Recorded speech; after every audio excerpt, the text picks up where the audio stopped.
Hello students, welcome back to our Kshitij batch for IIT JAM 2023. This is your educator Vishali and we are back with our cell biology series. This is the 6th lecture of this series and we are going to cover cell cycle stages and regulation. Firstly, cell cycle बहुत ही important topic है.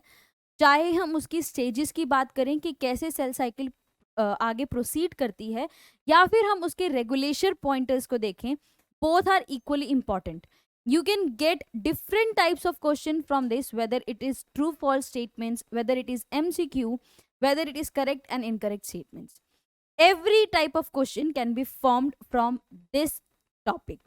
So this topic becomes really very important.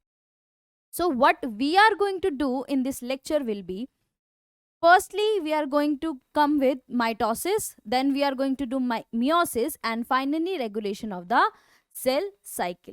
These are the different subtopics of this lecture. So if we talk about first, what is cell cycle? Cell cycle actually है क्या? Cell cycle, that is cell division,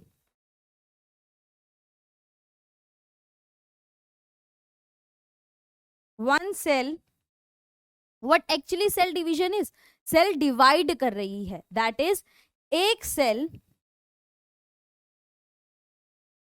that is one cell dividing to give rise to new cells. That is, a parent cell is dividing. Parent cell divide कर रही है नई daughter cells बनाने के लिए. This is your cell cycle और we can say cell division. That is, अगर हम कंसाइज्ड वे में बोले तो क्या है सेल साइकिल और cell division? This is series of steps that lead to formation of new cells. एक सीक्वेंस वाइज, एक सीरीज वाइज, एक के बाद एक स्टेप है and the final result is हमें नई सेल्स मिल जाएंगी. This is about your cell cycle. तो सेल साइकिल अगर सीरीज ऑफ इवेंट्स हैं, दैट मीन्स हम उनको कुछ सीक्वेंस में भी डिवाइड करेंगे. अगर बहुत सारे स्टेप्स हैं तो उनका कोई सीक्वेंस होगा ना. सिमिलरली हम सेल साइकिल को दो फेजेस में डिवाइड करते हैं. अगर आप सेल साइकिल देखो, if we talk about cell cycle, तो हम इसको दो फेजेस में डिवाइड करते हैं. सबसे पहले you have your interphase and then is your M phase. We divide our cell cycle into two phases, interphase and M phase. तो interphase की बात करें, interphase में क्या होता है? What is happening in interphase? Cell prepares itself for division. Interface वो phase हैं, वो स्टेप्स हैं जो आपकी सेल को प्रिपेयर करते हैं फॉर द सेल डिवीजन. अगर हम बात करें एम फेज की, एम फेज वो फेज है जब एक्चुअल डिवीजन होता है. When actual division occurs. तो वो फेज जहां पे सेल अपने आप को प्रिपेयर कर रही है, अडेप्ट कर रही है to divide, that is your interphase. And जब एक्चुअली सेल डिवाइड कर रही है, नई सेल्स बना रही है, that is your M phase. And now आपको याद रखना है, तो आप यहाँ पे ये भी कह सकते हैं interphase is the preparation for M phase. Interphase वो पार्ट है जहां पे एम फेज के लिए प्रिपेयर किया जाता है. तो अगर हम इंटरफेस को देखें, interface is divided into 3 faces. Interface के खुद के 3 फेसेस हैं, G1, S and G2। Interface में 3 फेसेस आते हैं, that is your G1, S and G2। G1 क्या है? G1 is your gap face 1। Let's do it here. G1 is your gap phase 1। क्या होता है इस फेज में? Next let's proceed all the 3 phases once। S phase is synthesis phase। Synthesis phase में क्या synthesise होता है? डीएनए। ये वो फेज है जहां पे डीएनए रेप्लिकेशन होता है।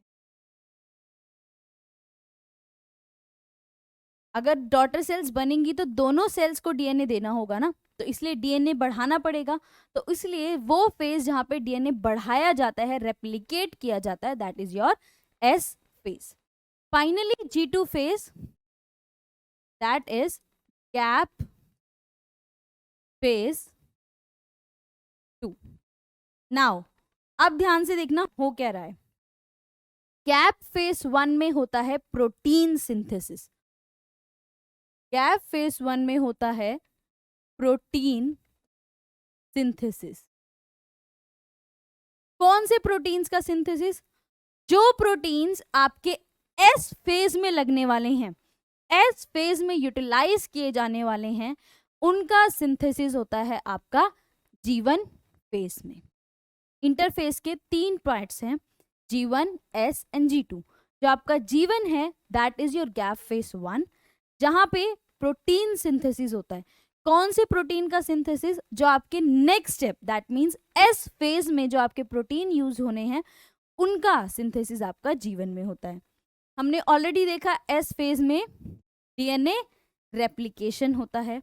नाउ गैप फेज 2 या फिर G2 में क्या होता है? यहां पे भी प्रोटीन सिंथेसिस होता है।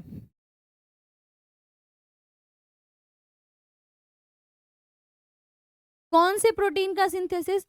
जो प्रोटीन्स आपके एम फेज में यूटिलाइज होने हैं, उनका सिंथेसिस आपका G2 फेज में होता है, दैट इज गैप फेज 2 में होता है। नाउ इंटरफेज के बारे में हमने क्या देखा? It is the preparatory phase, जहां पे सेल अपने आप को एम फेज के लिए प्रिपेयर करती है। इसी के साथ आपको ये याद रखना है, 95% of cell cycle, that means अगर आप इसको एज अ होल लो कि ये पूरी सेल साइकिल है, पूरी सेल साइकिल की ड्यूरेशन है, तो उसमें से 95%, ये जो 95% पार्ट है,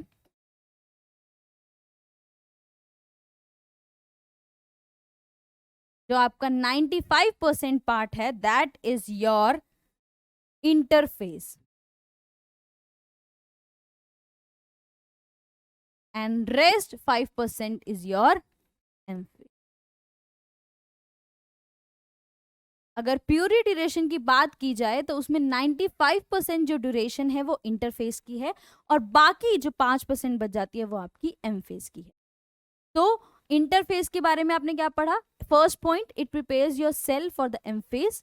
secondly, it forms 95% of your cell cycle. Thirdly, it has 3 phases, that is G1, S and G2। G1 में प्रोटीन सिंथेसिस होता है, कौन से प्रोटीन्स का? जो फाइनली डीएनए रेप्लिकेशन में यूटिलाइज होंगे।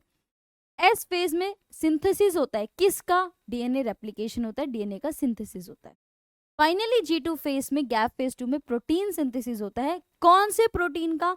उन प्रोटीन्स का जो हम एम फेज में यूटिलाइज करेंगे। दिस इज अबाउट हमारी इंटरफेस। अब एक पॉइंट जो आपको याद रखना है, दैट इज अलग अलग ऑर्गेनिजम्स में सेल साइकिल की ड्यूरेशन अलग है। डिफरेंट ऑर्गेनिजम्स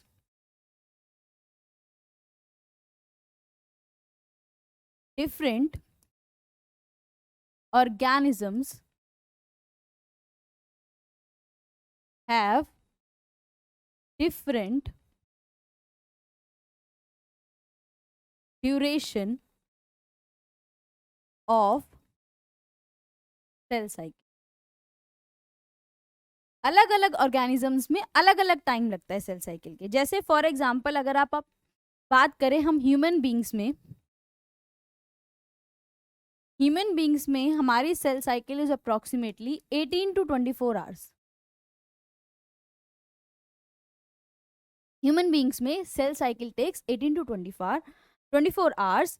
वहीं पे ये सेल में अगर हम बात करें then it takes approximately 90 minutes.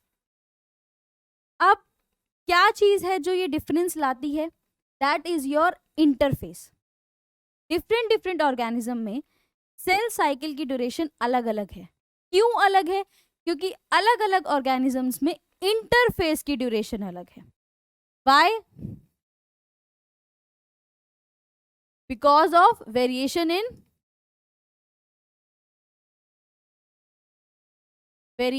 In interface.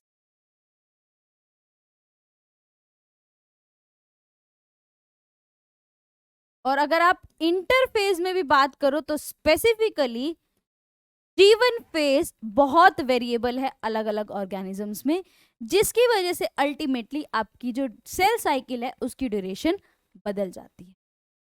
Different organisms में सेल साइकिल की ड्यूरेशन अलग है क्योंकि इंटरफेस अलग है। इंटरफेस में भी जीवन फेज बहुत वेरिएबल है। Ultimately that leads to this variation. So now this was about your interphase. Interphase के 3 फेसेस देख लिए। तो एम फेज के फेसेस क्या हैं? एम फेज के पास M phase is having 4 phases. Prophase,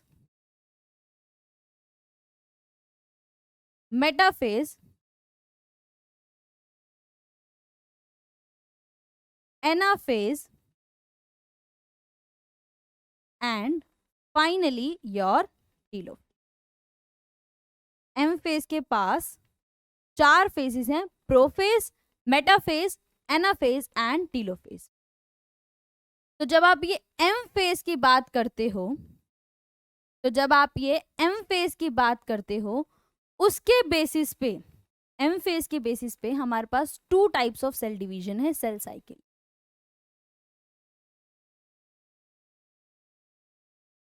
जब हम एम फेज को देखते हैं तो हमारे पास 2 टाइप्स ऑफ, क्योंकि इंटरफेस दोनों में सेम है तो एम फेज दोनों में अलग है, इसलिए 2 टाइप्स ऑफ सेल साइकिल है या सेल डिवीजन है। That is your mitosis and second is your meiosis। Mitosis and meiosis। meiosis भी 2 स्टेजेस में होता है। meiosis में क्या डिफरेंस है? meiosis में 2 एम फेज हैं। meiosis में 2 एम फेज हैं। तो अगर हम बात करें माइटोसिस की, this is your equational division.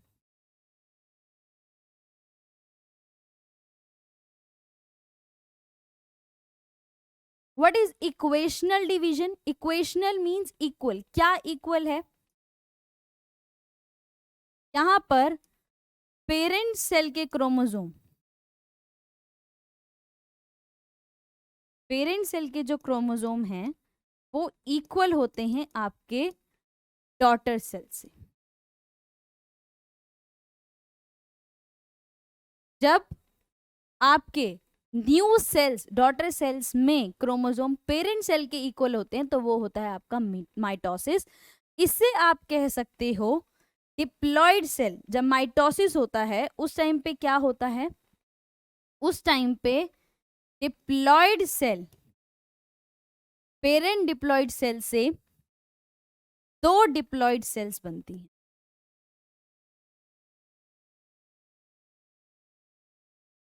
During the time of mitosis एक डिप्लॉयड पेरेंट सेल से 2 डिप्लॉयड डॉटर सेल्स बनती हैं। इसी के अपोजिट मियोसिस में क्या है? Meiosis is your reductional division. meiosis is your reductional division. Reductional means कम हो गया है. क्या कम हुआ है यहाँ पे? यहाँ पर डॉटर सेल के जो क्रोमोसोम हैं, डॉटर सेल के जो क्रोमोसोम हैं वो हो जाते हैं half of parent cell. Reductional इसलिए है क्योंकि जो डॉटर सेल बनेगी उसके क्रोमोसोम हाफ होते हैं किससे? पेरेंट सेल से. इसका मतलब क्या है? इसका मतलब ये है कि एक डिप्लॉयड पेरेंट सेल से 4 हैप्लॉयड डॉटर सेल्स बनती.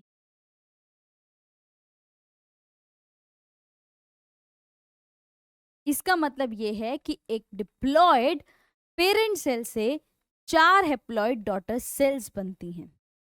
नाउ माइटोसिस इक्वेशनल डिवीजन है क्योंकि पेरेंट सेल के क्रोमोसोम इक्वल होते हैं डॉटर सेल से. एक डिप्लॉयड सेल से 2 डिप्लॉयड सेल्स बनती हैं. मियोसिस रिडक्शनल डिवीजन है क्योंकि एक डॉटर सेल का जो क्रोमोसोम है वो हाफ हो जाता है पेरेंट सेल से. दैट इज एक डिप्लॉयड पेरेंट सेल से 4 हैप्लॉयड डॉटर सेल्स बनती. अगर आप बात करो तो जो आपका माइटोसिस है it occurs in your somatic cells. Somatic cells में होता है. वहीं पर मियोसिस आपका गैमीट फॉर्मेशन में होता है. योर गैमीट्स आर हैप्लॉयड, तो गैमीट फॉर्मेशन में हम यूज करते हैं meiosis. And the very special feature, meiosis का सबसे स्पेशल फीचर जो है दैट इज योर रिकॉम्बिनेशन, जो आपको माइटोसिस में देखने को नहीं मिलता. सबसे स्पेशल फीचर जो आपका मियोसिस का है that is recombination. So here we have mitosis and meiosis. तो हम स्टार्ट करेंगे माइटोसिस से. तो this is your stages of cell cycle. The figure shows you the stages of cell cycle, that is interphase जिसमें आपके पास है G1, S and G2 and then is your M phase जहां हमने divide करके 2 daughter cells बनाई. Then we move to mitosis. अगर हम माइटोसिस की बात करें, firstly mitosis we have already seen. हम एक बार क्विक रिवीजन कर लेते हैं. जो जो पॉइंट्स हमने देख लिए उनको देख लेते हैं एक बार. इक्वेशनल डिवीजन,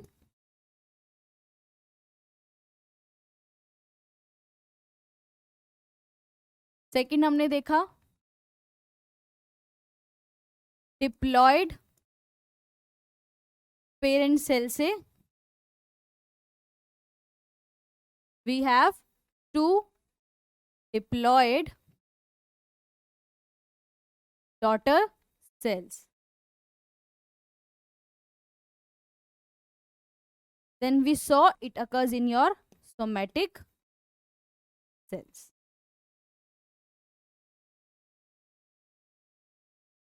तो इंटरफेस, अब माइटोसिस है, सेल डिवीजन है, तो इसमें क्या क्या होगा? इसमें आपके पास होगा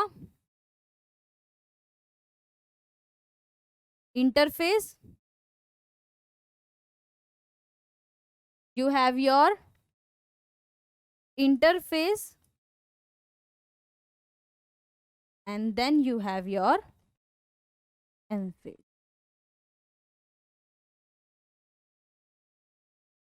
तो इंटरफेस की जो भी कैरेक्टरिस्टिक हैं G1, S and G2 phase वो हम ऑलरेडी डिस्कस कर चुके हैं.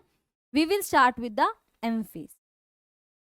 M फेज में आपने क्या देखा? 4 स्टेजेस हैं, prophase, metaphase, anaphase and telophase. So firstly we have our prophase.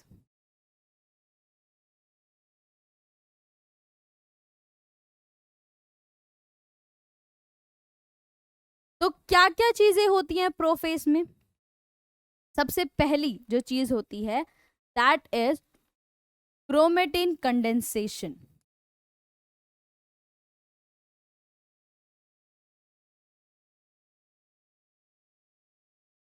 Chromatin condensation that is जो आपका थ्रेड लाइक डीएनए है वो पैकेज होता है, वो कंडेंस होता है to form chromosome.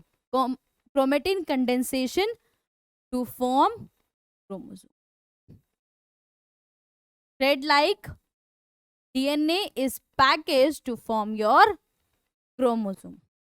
Second important event जो होता है that is your nuclear membrane disintegration. Nuclear membrane disintegration. जो आपकी न्यूक्लियर मेम्ब्रेन है वो डिसइंटीग्रेट हो जाती है, डिसअसेंबल हो जाती है, ब्रेक हो जाती है, जिसकी वजह से जो आपका क्रोमेटिन कंडेंसेशन होके क्रोमोसोम है these come to cytoplasm. Next we have Golgi body break into vesicles। Golgi body का भी डिसइंटीग्रेशन होता है, दैट लीड्स, वो छोटे छोटे वेसिकल्स में बन जाते हैं। तो क्या क्या होता है प्रोफेज में? क्रोमेटिन कंडेंसेशन होता है to form chromosomes, nuclear membrane disintegrate करती है and Golgi bodies break into vesicle. This is about your prophase, that is the three things that happen here. Next we have your, हम diagram से next देखेंगे, पहले let's see a theory part what actually is happening. Next is your metaphase.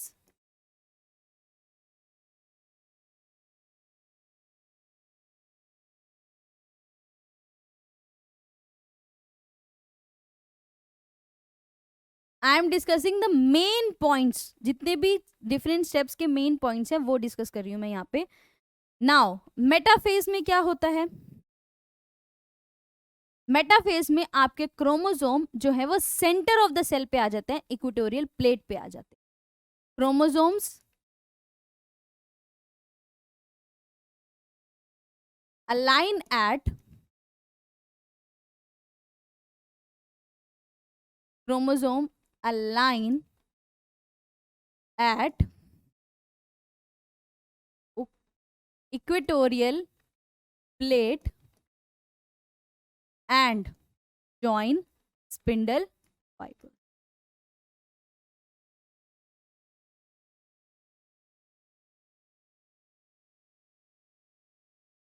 जो आपके metaphase में chromosomes है वो equatorial plate पे आ जाते हैं, सेंटर ऑफ द सेल पे आ जाते हैं और स्पिंडल फाइबर से अटैच कर लेते हैं। इसी के साथ एक पॉइंट जो मिस हुआ, यहाँ पर प्रोफेज में स्पिंडल फाइबर फॉर्मेशन भी स्टार्ट हो जाता है।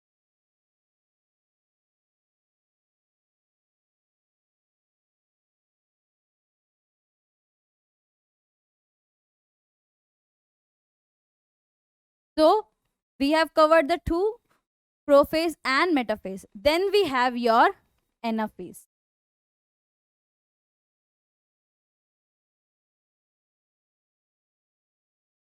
Now अगर ये आपका क्रोमोसोम है, दिस इज योर क्रोमोसोम, तो प्लीज ध्यान से देखना, ये एक आर्म है क्रोमोसोम की और ये आपकी सेकंड आर्म है क्रोमोसोम की। हर क्रोमोसोम के पास दो आर्म्स है, इनको बोलते हैं सिस्टर क्रोमेटिड। दोनों आर्म्स को बोलते हैं सिस्टर क्रोमेटिड्स। तो एनाफेज में क्या होगा? एनाफेज में sister chromatids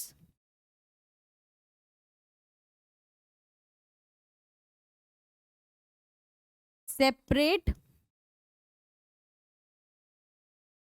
and move to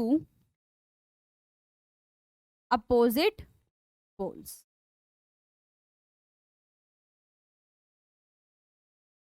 क्या होता है एनाफेज में? सिस्टर क्रोमेटिड एक दूसरे से अलग होते हैं और अपोजिट पोल्स पे चले जाते हैं। and the shape they attain, sister chromatids की जो shape होती है that is V shaped,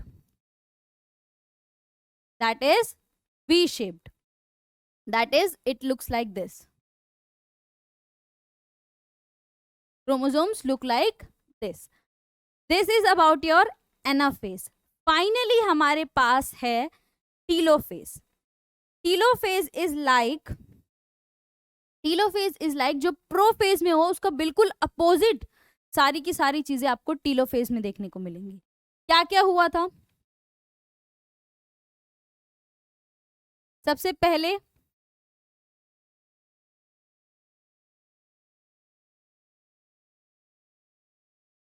पहले क्रोमेटिन कंडेंसेशन हुआ था.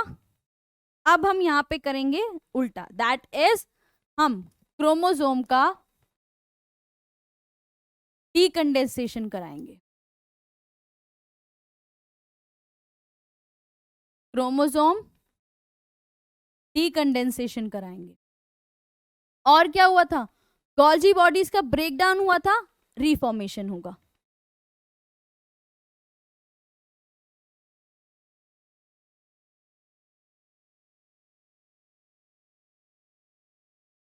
न्यूक्लियर मेम्ब्रेन का डीकंडेंसेशन डिसअसेंबली हुई थी, that will be reformed.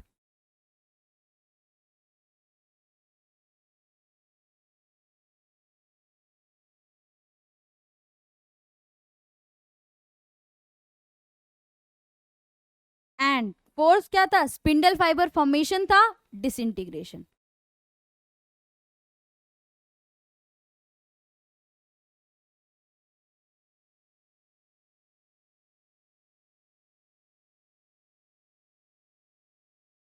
So, the four stages of our mitosis are prophase, metaphase, anaphase and telophase. Prophase में क्या हुआ? क्रोमेटिन कंडेंसेशन हुआ to form chromosomes. Nuclear membrane disintegration हुआ. गोल्जी बॉडीज का breakdown हुआ into vesicles and spindle fibre formation हुआ. Metaphase में क्या हुआ? क्रोमोसोम अलाइन हुए इक्वेटोरियल प्लेट पर एंड जॉइन स्पिंडल फाइबर्स ताकि वो अपोजिट पोल्स पर मूव कर पाए. Anaphase, sister chromatids separate and move to opposite poles. Then we have our telophase, जहां पर क्रोमोसोम डीकंडेंसेशन हुआ, गोल्जी बॉडीज का रिफॉर्मेशन हुआ, न्यूक्लियर मेम्ब्रेन रिफॉर्म करती है और स्पिंडल फाइबर डिसइंटीग्रेट करते हैं. अब एक बहुत इंपॉर्टेंट पॉइंट याद रखना है, best stage to study chromosome. कौन सी ऐसी स्टेज है क्रोमोसोम की स्टडी सबसे अच्छी होती है?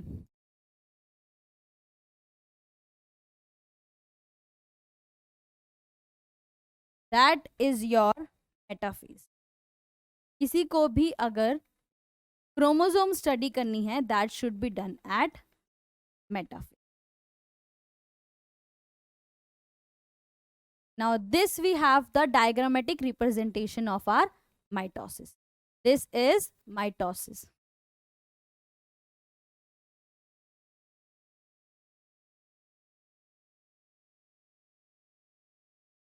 सबसे पहले हमारे पास प्रोफेज, जहां पे आप देख रहे हो first start from this phase. Interphase में अगर आप न्यूक्लियर मेम्ब्रेन देखोगे तो वो पूरी की पूरी इनबिल्ड है, पूरी सही है. लेकिन प्रोफेज में आपको क्या दिख रहा है? इट इज डीजनरेटिंग, वहां पे ब्रेक्स लगे हुए हैं. नेक्स्ट वी हैव, अगर आप यहाँ पे देखोगे, यहाँ पे क्या है? क्रोमोसोम थ्रेड लाइक दिख रहा है. यहाँ पे here we have our proper chromosomes. Moving to prometaphase, जहां पे स्पिंडल असेंबली शुरू हो रही है. यहाँ पर मेटाफेज में you can see at the equatorial plates your chromosomes are aligned. Finally anaphase में you can see V-shaped chromosomes moving to V-shaped sister chromatids moving to opposite poles. Finally your telophase, जहां पे आपको क्या दिख रहा है? कहीं पे भी आपको मेटाफेज, एनाफेज में कहीं पे मेम्ब्रेन दिख रही है? न्यूक्लियर मेम्ब्रेन नहीं. You can see the nuclear membrane reformation here and your decondensation of the chromosomes is in your telophase. Finally क्या होगा? साइटोप्लाज्म का डिवीजन होगा. यहां पर जो काम हुआ दैट इज योर कैरियोकाइनेसिस. जब तक आपका न्यूक्लियर डिवीजन हो रहा है दैट इज कैरियोकाइनेसिस. कैरियोकाइनेसिस के बाद होता है आपका cytokinesis, that is cytoplasm 2 cells में डिवाइड करेगा and it leads to the formation of 2 different daughter cells. कहाँ से स्टार्ट करते हैं? माइटोसिस स्टार्ट करेंगे इंटरफेस से, जब सेल अपने आप को प्रिपेयर कर रही है। Then we move to M phase, जहाँ पे हम 4 स्टेजेस से गुजरेंगे, prophase, metaphase, anaphase, telophase. Finally we move to cytokinesis, जहाँ पे साइटोप्लाज्म डिवाइड करेगा and the result of your mitosis is 2 daughter cells. So this is about mitosis. Next we have to cover is meiosis. Next we have to cover is meiosis. So what is meiosis?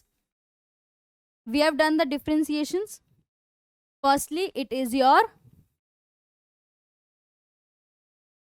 reductional division.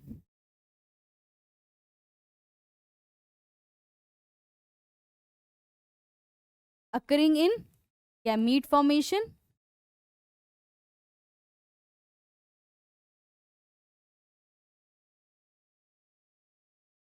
Then we have what we have, that is 1 diploid parent cell. What it is forming? 4 haploid daughter cells. And the special feature we have discussed is recombination. Recombination होता क्या है?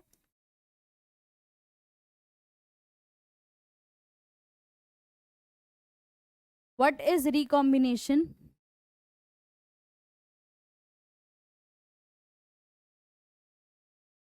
What is recombination? That is exchange of genetic material. Let me write the definition first. Exchange of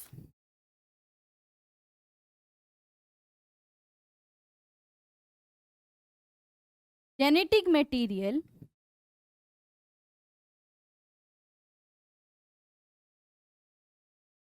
between homologous chromosomes.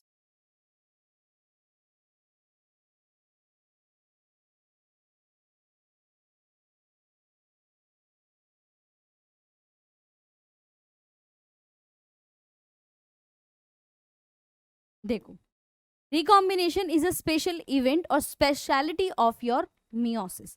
तो होता क्या है, जब homologous chromosome एक दूसरे के बीच में जेनेटिक मटेरियल को एक्सचेंज करते हैं, दैट इज रिकॉम्बिनेशन। फर्स्टली, ये होमोलोगस क्रोमोसोम है क्या? तो ऐसे क्रोमोसोम जिनके ऊपर सेम जीन है और उन जीन्स की पोजीशन भी सेम है, उन्हें बोलते हैं homologous chromosome. For example, this is your chromosome. ये आपका एक क्रोमोसोम है जिसके ऊपर सपोज 5 जीन है। 5 जीन है, 1 2 3 4 एंड 5। ये आपका एक क्रोमोसोम है जिसके ऊपर 5 जीन है। अब दूसरा ऐसा क्रोमोसोम जिसके ऊपर ये 5 जीन होंगे, प्लस दूसरा ऐसा क्रोमोसोम जिसके ऊपर ये 5 जीन होंगे, प्लस सीक्वेंस भी सेम होगा इन जीन्स का। सीक्वेंस भी सेम होगा इन जीन्स का, वो बनेगा आपका होमोलोगस क्रोमोसोम। 2 ऐसे क्रोमोसोम जिन पर जीन सीक्वेंस भी सेम है और सेम जीन्स प्रेजेंट है, वो है आपके होमोलोगस क्रोमोसोम्स। तो रिकॉम्बिनेशन के टाइम पे थोड़ा सा जेनेटिक मटेरियल, दैट मीन्स इसका जेनेटिक मटेरियल इसमें ट्रांसफर होता है and from this they exchange, आपस में जेनेटिक मटेरियल को एक्सचेंज करेंगे and this is known as your recombination. What is recombination? Exchange of genetic material between homologous chromosomes and it occurs during meiosis. तो जब हम meiosis की बात करते हैं, तो meiosis में what we have, interphase and then finally M phase. तो मियोसिस 2 स्टेजेस में होता है, मियोसिस 1 एंड मियोसिस 2। मियोसिस 2 जो है दैट इज सेकेंड, दूसरी बार जब मियोसिस होगा it is same as mitosis. जैसा माइटोसिस में होता है सब कुछ वैसा ही होगा मियोसिस 2 में। लेकिन मियोसिस 1 में क्या होता है वो हम देखेंगे। We have prophase, metaphase, anaphase, telophase. We have prophase 1, metaphase 1, telophase 1, sorry, we have prophase 1, metaphase 1, anaphase 1 and telophase 1। फिर उसके बाद जो आपकी प्रोफेज है उसमें 5 स्टेजेस हैं। Leptotene,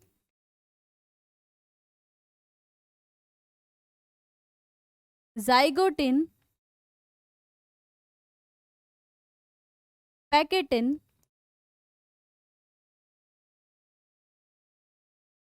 diplotene and then is your डाइकाइनेस। तो होता कैसे है, सबसे पहले आपके पास है इंटरफेस, इंटरफेस आएगा। इंटरफेस के बाद दैट इज जैसे इंटरफेस के इवेंट्स है G1 S G2 वो सब फेजेस फॉलो होंगे यहाँ पर। एंड इंटरफेस में सेल अपने आप को प्रिपेयर करेगी। इंटरफेस के बाद आएगा मियोसिस 1। मियोसिस 1 में ये पूरी स्टेजेस फॉलो करते हुए, प्रोफेज में 5 फॉलो करते हुए, डाइकाइनेसिस के बाद metaphase, anaphase, telophase, then we move to meiosis 2 and that results in your daughter cells. So this is about meiosis. Now see होता क्या है। सबसे पहले आपके पास है prophase 1। We have our prophase. सबसे पहली स्टेज जो हमने पढ़ी दैट वाज लेप्टोटिन।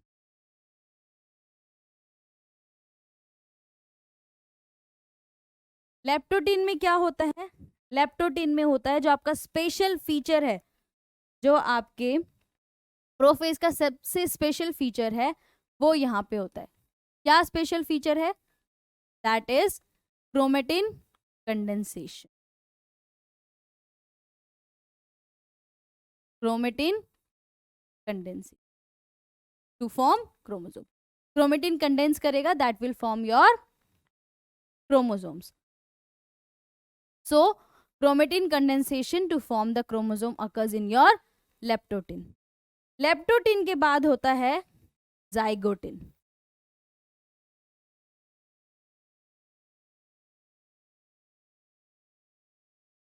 लेप्टोटिन के बाद होता है जाइगोटिन। जाइगोटिन में क्या होता है, यहां पर होती है साइनेप्सिस। अब ये साइनेप्सिस क्या है, synapsis is pairing of homologous chromosome. Pairing of homologous chromosome.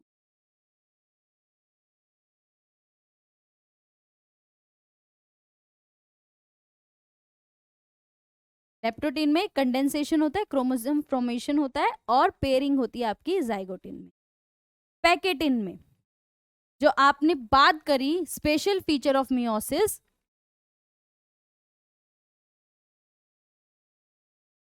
Special feature जो आपने पढ़ा क्या था, स्पेशल फीचर रिकॉम्बिनेशन। तो रिकॉम्बिनेशन किस में होता है, पैकेटिन।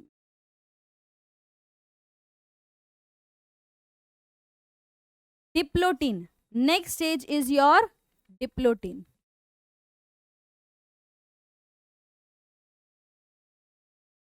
डिप्लोटीन में क्या होता है, डिप्लोटीन में जो आपके जाइगोटिन में पेयरिंग हुई है उसे डिसइंटीग्रेट करते हैं। होमोलोगस क्रोमोसोम सेपरेट होते हैं, स्टार्ट होते हैं सेपरेट होने, सेपरेट नहीं होते, स्टार्ट होते हैं सेपरेट होना during diplotene. Homologous chromosome start separating.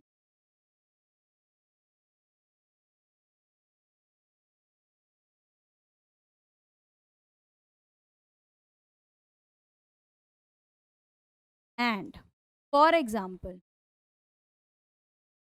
क्या होता है, इफ सपोज ये आपके दो क्रोमोसोम्स हैं जिन्होंने पेयरिंग करी, तो क्या होता है जब पेयरिंग डिसइंटीग्रेट हो रही होती है, दोनों अलग जा रहे हो, तो कुछ पॉइंट ऐसे होते हैं जहां पे कनेक्शन बना रहता है। दैट इज ये इस स्टेज में सेपरेट आउट हो रहे हैं, अलग अलग जा रहे हैं, लेकिन कुछ पॉइंट्स ऐसे होंगे जहां पे ये फिर भी कनेक्टेड रहेंगे। इन पॉइंट्स को बोलते हैं चाइज़्मा। वो पॉइंट्स जहां पे होमोलोगस क्रोमोसोम एक दूसरे से कनेक्टेड रहते हैं डिप्लोटीन स्टेज में, that is chiasma. Now diakinesis,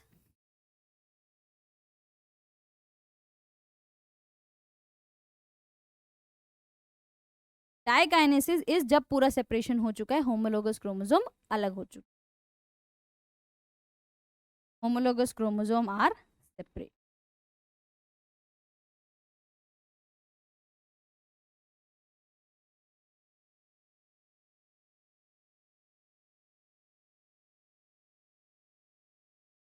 please remember, आपको जितने भी पॉइंट्स यहाँ पर दिख रहे हैं इस स्लाइड पे वो सारे इंपॉर्टेंट हैं, बिकॉज आपसे डायरेक्टली पूछा जा सकता है ये इवेंट कौन सी स्टेज पर होता है। तो जो भी पॉइंट्स हैं प्लीज उन्हें अच्छे से याद रखिएगा। तो फर्स्टली वी हैव लेप्टोटीन जहाँ पे क्रोमेटिन कंडेंसेशन होता है to form the chromosome. Zygotene is synapsis, pairing of homologous chromosomes. उसमें आपको एक चीज और याद रखनी है, दैट इज साइनेप्टोनिमल कॉम्प्लेक्स।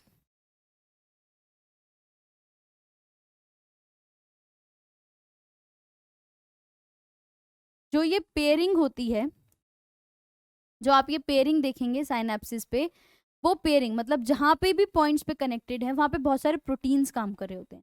तो इन प्रोटीन्स के ग्रुप को जो साइनेप्सिस में इन्वॉल्व हैं उन्हें बोलते हैं synaptonemal complex. The proteins which are involved in synapsis are known as synaptonemal complex.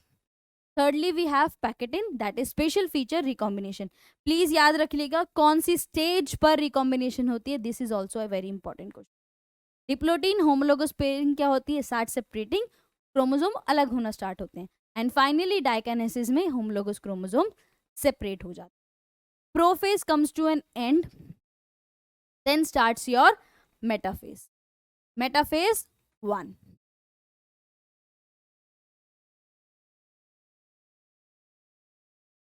Metaphase 1, metaphase की स्पेशलिटी है होमोलोगस क्रोमोसोम्स, जो क्रोमोसोम्स है वो अरेंज होते हैं अपने इक्वेटोरियल प्लेट पर। Chromosome arrange on equatorial plate. Same way spindle fibre से अटैच होके क्रोमोसोम जो है वो इक्वेटोरियल प्लेट पर अरेंज होते हैं। Then we have your anaphase. Anaphase 1 में क्या होता है, एनाफेज 1 में याद रखने वाली चीज है homologous chromosome move to opposite poles. Homologous chromosomes move to opposite pole.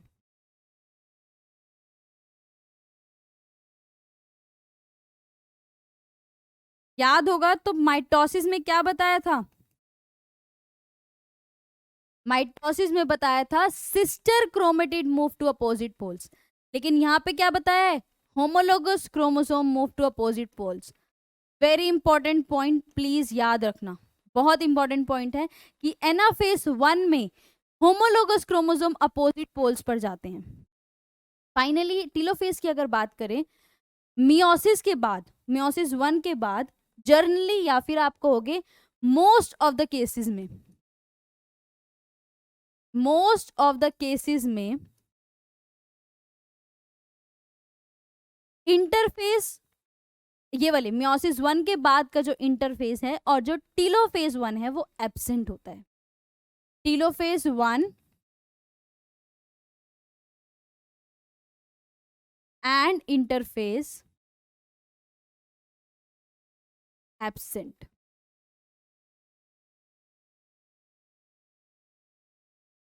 Telophase 1 and interphase absent होता है, जिसकी वजह से सेल क्या करती है, सेल डायरेक्टली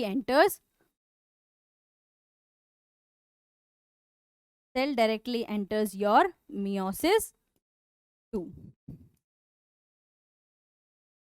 एंड meiosis 2 जो है वो एग्जैक्टली सेम है आपका किसकी तरह, माइटोसिस की तरह. वही अब ध्यान से सुनना, प्रोफेज हो गया. Prophase second is similar to your prophase of mitosis. Metaphase में वही अरेंजमेंट होगी इक्वेटोरियल प्लेट पर. नेक्स्ट जो आपका आता है that is anaphase second. Anaphase second में क्या होगा, यहाँ पे क्या था, किसका था, होमोलोगस क्रोमोसोम अपोजिट पोल्स पर जा रहे थे. लेकिन जब एनाफेज सेकेंड की बात करेंगे, sister chromatid move to opposite poles.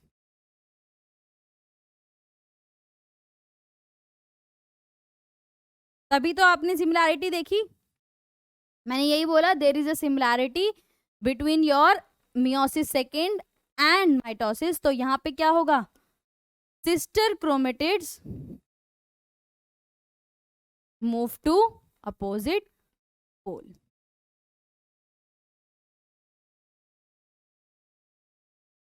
उसके बाद है आपका,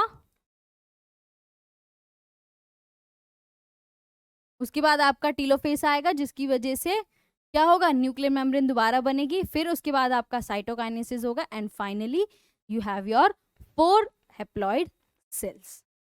सो this is meiosis. That is आपके पास सबसे पहले क्या हुआ, डिप्लॉइड सेल थी. उसके बाद आपने देखा homologous chromosome pairing. This is your recombination. यहाँ पे आपका रिकॉम्बिनेशन हो रहा है. Then your chromosome moving to opposite poles. फिर क्या हुआ, फिर यहाँ पे दोबारा से cytokinesis and we have your 4 haploid cells and this shows your, this is your meiosis. But we have seen कि हमारी जो सेल साइकिल है उसको हम 2 टाइप्स में डिवाइड करते हैं, माइटोसिस एंड मियोसिस. जब इक्वेशनल डिवीजन है दैट इज योर माइटोसिस. जब रिडक्शनल डिवीजन है वो आपका मियोसिस. मियोसिस में 2 स्टेजेस हैं, मियोसिस 1 एंड मियोसिस 2. जो मियोसिस 2 है वो एग्जैक्टली सेम है आपका माइटोसिस की तरह. Now we have covered 2 points, mitosis and meiosis. अब हमें नेक्स्ट पार्ट पे पढ़ना है that is regulation. Moving to the next part of the lecture that is regulation. तो हमें सेल डिवाइड कर रही है, तो हमें सेल साइकिल को रेगुलेट करने की भी ज़रूरत है ताकि सेल साइकिल कॉन्टिन्यूसली होती ना रहे एंड हमारा ट्यूमर फॉर्मेशन ना हो. इसलिए हमें सेल साइकिल को रेगुलेट करने की बहुत ज़्यादा ज़रूरत. तो सेल साइकिल जो है वो अलग अलग स्टेजेस पे रेगुलेट की जाए.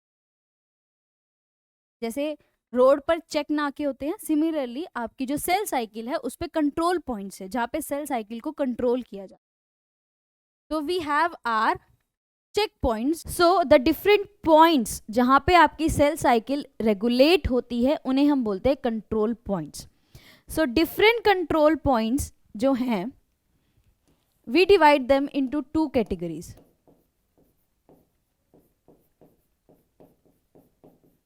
We divide control points into 2 categories. Either they are major or minor. Either they are major or minor. तो अगर हम बात करें मेजर कंट्रोल पॉइंट्स की, वो 2 हैं. We have 2 major control points. That is, first is start or restriction point. Start or restriction point, first major control point, and second is your regulatory point. Second is your regulatory point. And coming to your minor, we have two minor control points. First is your DNA damage checkpoint. DNA damage checkpoint. And second one is your, जो हम second बात करते हैं, that is your spindle assembly checkpoint. Spindle assembly checkpoint. अब देखते हैं कौन कौन सी स्टेजेस पे ये कंट्रोल करते हैं. सबसे पहले जब हम बात कर रहे हैं आपके major check point that is start और रेस्ट्रिक्शन पॉइंट की, ये कंट्रोल करता है आपका G1 से S का ट्रांजिशन. स्टार्ट और रेस्ट्रिक्शन पॉइंट कंट्रोल करता है G1 से S का transition, while regulatory point control करता है G2 से M का transition. And DNA damage checkpoint is present in G1, S and G2, all the three phases of your interface.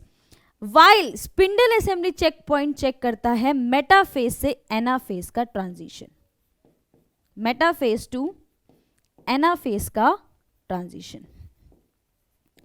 So what we did, different points जहां पे आपकी cell cycle regulate होती है उन्हें बोलते हैं कंट्रोल पॉइंट्स.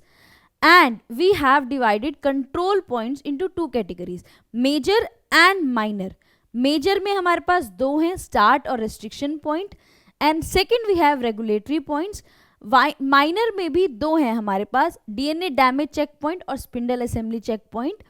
Restriction point क्या control करता है, G1 से S का ट्रांजिशन.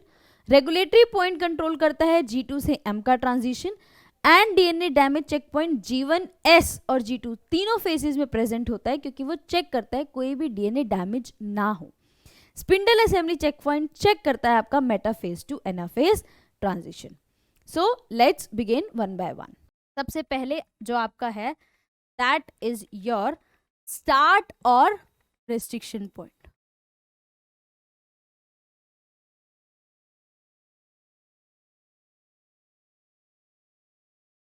स्टार्ट और रिस्ट्रिक्शन पॉइंट पहले बता दिया. क्या कंट्रोल कर रहा है, ट्रांजिशन कंट्रोल कर रहा है G1 से S का.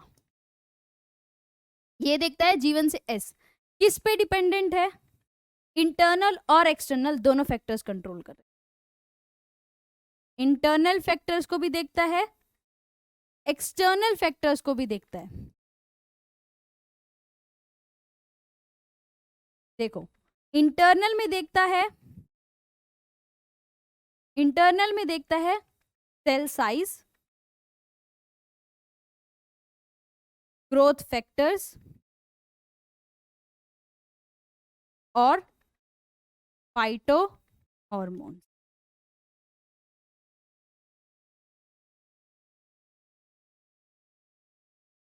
एक्सटर्नल में देखता है न्यूट्रिएंट्स कि प्रॉपर न्यूट्रिएंट्स अवेलेबल होने चाहिए. एक बार दोबारा देखते हैं. देखो जो आपका सबसे पहला कंट्रोल पॉइंट है वो है आपका स्टार्ट या फिर रिस्ट्रिक्शन पॉइंट, जो चेक करता है G1 से S में जाना, चेक करता है G1 से S का ट्रांजिशन. किस पे डिपेंडेंट है, एक्सटर्नल और इंटरनल दोनों फैक्टर्स पे डिपेंडेंट है. इंटरनली देखता है कि सेल साइज, इतना सेल साइज होना चाहिए कि वो दो सेल्स में डिवाइड हो पाए, एक सफिशिएंट सेल साइज अचीव हो जाना चाहिए. ग्रोथ फैक्टर्स होने चाहिए एनिमल्स में. उसके बाद फाइटो हार्मोन्स कंट्रोल कर रहे हैं आपके इन प्लांट्स. एक्सटर्नल फैक्टर्स देखते हैं न्यूट्रिएंट, प्रॉपर न्यूट्रिएंट सेल को मिलने चाहिए तभी वो सेल साइकिल में एंटर करे, वरना ना एंटर करे. तो this is the work of your start और रिस्ट्रिक्शन पॉइंट. दूसरा जो आपने मेजर पढ़ा था वो था आपका रेगुलेटरी पॉइंट्स, वो था आपका रेगुलेटरी पॉइंट. रेगुलेटरी पॉइंट क्या करता है, वो चेक करता है आपका G2 से M फेस में जाना, चेक करता है G2 से M फेस में जाना. जो आप oocyte देखते हो डोमिनेंट रहती हैं, oocyte जो डोरमेंट रहती हैं वो इस फेज में अरेस्टेड रहती है। डोरमेंट oocyte जो डिवाइड नहीं है, dormant oocyte are arrested at it. तो एवरी मंथ जब सिग्नल आता है, हार्मोनल सिग्नल्स आते हैं, तभी रेगुलेटरी पॉइंट oocyte को G2 से M में एंटर करने देती है, वरना उनको वहीं अरेस्ट करके रखती है। सेकेंड मेजर जो आपने कंट्रोल पॉइंट देखा था दैट वाज रेगुलेटरी पॉइंट, जो कंट्रोल कर रहा है G2 से M का ट्रांजिशन। तो जो आपकी डोरमेंट oocytes हैं, these are arrested at your this stage, regulatory point पे अरेस्टेड रहती हैं। जब हर महीने हार्मोनल सिग्नल्स आते हैं, they divide and the egg formation occurs. This is about your major control points. फिर आपका था माइनर कंट्रोल पॉइंट्स, जिसमें सबसे पहले आपके पास है DNA damage check point.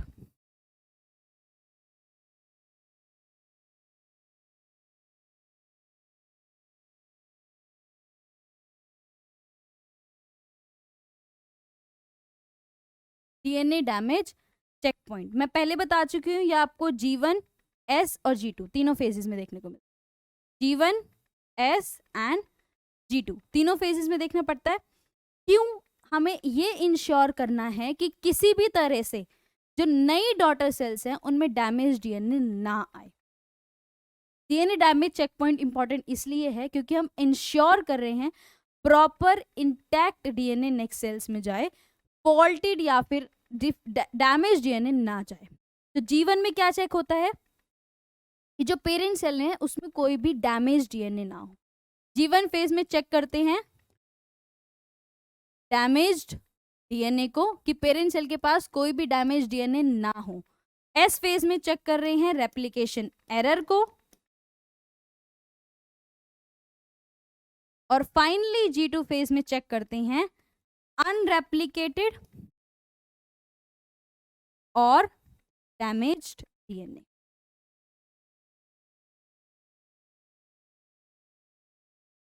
G1 phase में देखते हैं कि पेरेंट सेल के पास कोई भी डैमेज डीएनए ना हो। फिर एस फेज में चेक करते हैं कि रेप्लिकेशन में कोई एरर ना आ रहा हो, और G2 फेज में चेक करते हैं कोई भी अनरेप्लिकेटेड या फिर डैमेज डीएनए ना हो।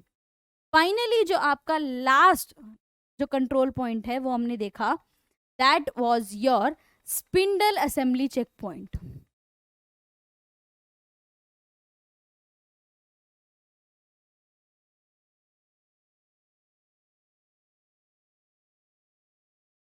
Spindle assembly check point, spindle assembly check point check करता है कि सारे के सारे क्रोमोसोम जो हैं वो स्पिंडल फाइबर से अटैच हो जाए और प्रॉपरली अलाइन हो जाए।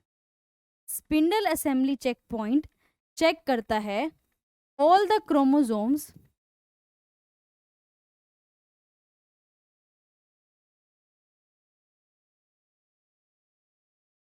Are attached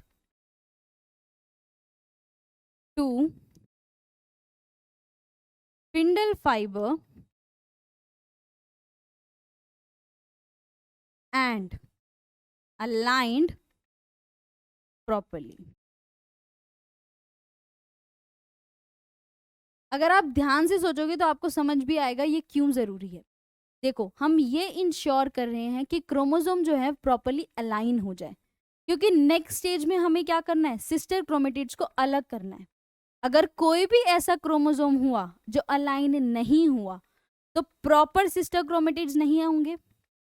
for example let's see, ये आपकी सेल है, यहाँ पे आपके क्रोमोसोम्स हैं, ये आपके सारे क्रोमोसोम हैं, उसके बीच में ये आपका एक क्रोमोसोम रह गया जिसे स्पिंडल फाइबर जुड़े ही नहीं। ये सारे क्रोमोसोम अटैच्ड हो गए, लेकिन एक क्रोमोसोम ये जो है येलो वाला इससे अटैच नहीं हुआ। अब क्या रिजल्ट है इसमें, ये जो येलो क्रोमोसोम है उसके सिस्टर क्रोमेटिड सेपरेट नहीं होंगे। सिस्टर क्रोमेटिड सेपरेट नहीं होंगे तो ये पूरा का पूरा क्रोमोसोम, ये पूरा क्रोमोसोम इस तरफ भी जा सकता है, इस तरफ भी जा सकता है, कोई भी पोल्स पर जा सकता है ना, पूरा जा रहा है। दैट मीन्स सपोज इस वाली साइड चला गया, इस पोल पे चला गया, तो यहाँ पोल पे तो सिस्टर क्रोमेटिड आया ही नहीं, तो this cell has 1 chromosome less. क्या हो गया? हो गई ना म्यूटेशन। अगर ये क्रोमोसोम प्रॉपर्ली अलाइन नहीं हुआ तो दोनों में से किसी पोल पे भी जा सकता है। पूरा का पूरा क्रोमोसोम जा रहा है, दैट मीन्स दूसरी जो सेल है उसके पास वो क्रोमोसोम आया ही नहीं, तो that leads to your mutation. इसलिए हमारा spindle assembly check point important है, ताकि हम इंश्योर करें कि प्रॉपर डिस्ट्रीब्यूशन हो आपके सिस्टर क्रोमेटिड्स या फिर क्रोमोसोम्स का। एंड इस पॉइंट ऑफ टाइम पे काम कर रहा होता है आपका एपीसी। हम एपीसी को भी लास्ट में अच्छे से देखेंगे, एनाफेज प्रोमोटिंग कॉम्प्लेक्स, तो हम इसको बाद में देखेंगे कैसे काम करता है। हमने देखा कंट्रोल पॉइंट्स हैं 4 और हमने उनके काम देखे हैं अभी तक, अभी हमने रेगुलेशन कुछ नहीं देखा है। हमने देखा कि हमारी जो सेल साइकिल है वो अलग अलग पॉइंट्स पे कंट्रोल होती है, जिन्हें हम बोलते हैं कंट्रोल पॉइंट्स। तो हमारे पास 2 मेजर और 2 माइनर कंट्रोल पॉइंट्स हैं। जहाँ पे हमारे पास मेजर काम करते हैं वो है हमारे स्टार्ट या फिर रेस्ट्रिक्शन पॉइंट, और दूसरा है रेगुलेटरी पॉइंट्स। एक चीज और याद रखना, जो आपके मेजर कंट्रोल पॉइंट्स हैं उनको जर्नली रेगुलेटरी पॉइंट भी बोलते हैं, इनको हम रेगुलेटरी पॉइंट भी बोल सकते हैं। स्टार्ट और रेस्ट्रिक्शन को भी रेगुलेटरी पॉइंट बोलते हैं, इसका कोई स्पेसिफिक नाम नहीं है इसलिए रेगुलेटरी पॉइंट बोलते हैं। स्टार्ट कंट्रोल करे जीवन से एस का ट्रांजिशन, जो खुद इंटरनल और एक्सटर्नल फैक्टर्स पे डिपेंडेंट है। इंटरनल फैक्टर है cell size, growth factors, phyto hormones, और एक्सटर्नल फैक्टर है proper amount of nutrients. Regulatory point जो है वो कंट्रोल कर रहा है G2 टू M ट्रांजिशन। फिर हमारे पास माइनर कंट्रोल पॉइंट है, that is DNA damage check point, जो चेक करता है कि डीएनए प्रॉपर है to go to next cell, next daughter cells. Spindle assembly check point ensure कर रहा है कि प्रॉपर डिस्ट्रीब्यूशन हो क्रोमोसोम्स का। ये तो बात हो गई चेक पॉइंट्स की, ये यहाँ पे काम करते हैं, कैसे काम करते हैं, क्या मैकेनिज्म है, वो कैसे प्रूफ हुआ। तो ये चेक करने के लिए सबसे पहले 3 सेट ऑफ एक्सपेरिमेंट्स किए गए कि डिफाइन करें, ताकि हम अंडरस्टैंड कर पाए कि एक्चुअली कौन से मॉलिक्यूल्स काम करते हैं इन कंट्रोल पॉइंट्स पर। सेट ऑफ एक्सपेरिमेंट्स किए गए ताकि हम आइडेंटिफाई कर पाए कि मॉलिक्यूलर बेसिस क्या है इन कंट्रोल पॉइंट्स का। सबसे पहले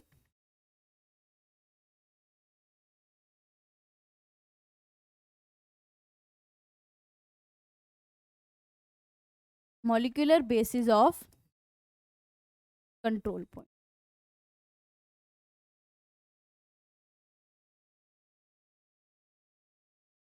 सबसे पहला एक्सपेरिमेंट क्या था? सबसे पहले फर्स्ट एक्सपेरिमेंट में क्या किया गया, 2 टाइप ऑफ oocytes ली, 2 टाइप ऑफ oocytes ली।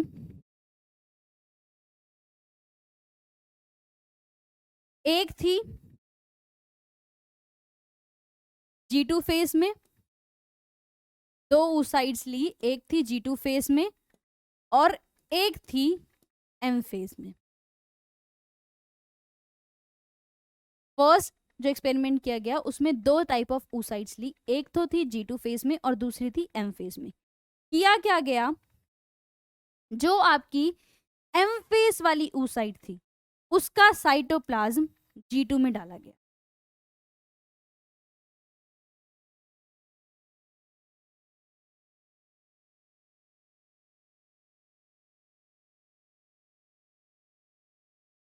आपकी जो M फेज वाली oocyte था उसका साइटोप्लाज्म लिया गया और G2 फेज में डाला गया, जिसका रिजल्ट क्या हुआ, ये जो oocyte थी it entered M phase immediately।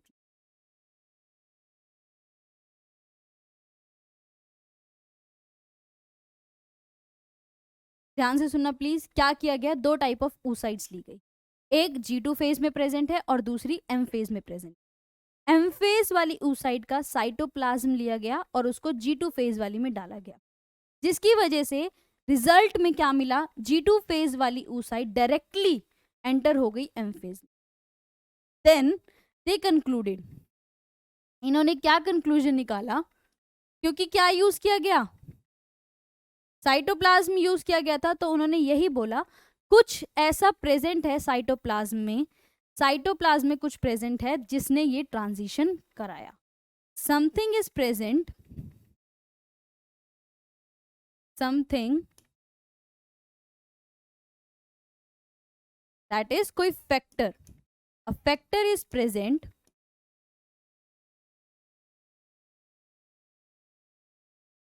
in cytoplasm that caused transition from G2 to M phase. जो आपकी M phase वाली oocyte थी उसके साइटोप्लाज्म में कोई फैक्टर प्रेजेंट था जिसने G2 को M में एंटर करा दिया, एंड इन्होंने इसका नाम दिया MPF, मैचुरेशन प्रमोटिंग फैक्टर. क्योंकि आपको मैंने अभी लास्ट यही बताया था कि आपकी oocyte जो है वो अरेस्टेड तो G2 में ही रहती है, तो हमने उसको अरेस्ट से बाहर निकाल के मैच्योर ही तो किया, डिवाइड ही तो कराया, तो name this as maturation promoting factor MPF. क्या काम है MPF का? G2 to M transition. तो इट वाज अबाउट कि साइटोप्लाज्म में कुछ प्रेजेंट है, ठीक है. सेल साइकिल जो कंट्रोल हो रही है वो साइटोप्लाज्म में कुछ फैक्टर्स रिस्पॉन्सिबल हैं जो प्रेजेंट हैं and they are controlling it. Second क्या किया गया? Second was mutant studies. Second experiments में की गई mutant studies, that means mutations की गई.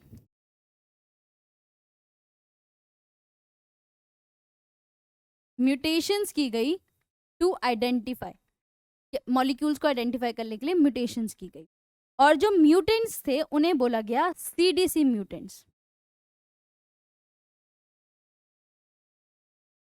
इनको बोलते हैं CDC म्यूटेंट्स. CDC क्या है? Cell division cycle mutants. मतलब हमने सेल डिवीजन साइकिल जो है उसको म्यूटेट करने की कोशिश की. सो CDC म्यूटेंट्स बनाए गए. CDC म्यूटेंट्स में क्या बनाया गया?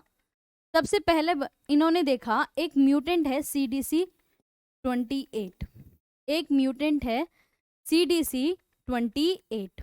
CDC28 जो म्यूटेंट है अगर म्यूटेट करते हैं तो सेल साइकिल स्टार्ट पे रुक जाती है. CDC म्यूटेंट के केस में cell cycle stops at start. पहला म्यूटेंट था CDC28, उसमें जो आपकी सेल साइकिल वो स्टार्ट पे जाके रेस्ट्रिक्शन पॉइंट पे जाके स्टॉप हो जाती थी. फिर उन्होंने क्या देखा कि एक और, this was in mammalian cell, जब उन्होंने फिजन यीस्ट में देखा, फिजन यीस्ट में CDC2 में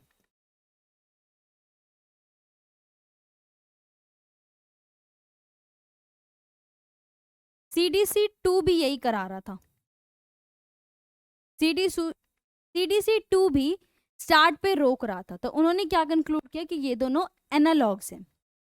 और जब फर्दर स्टडी की गई तो पता चला कि ये जो जीन है CDC28 जो CDC2 दोनों जीन्स हैं उनका जो रिजल्ट है, जो प्रोडक्ट है, that is a protein kinase.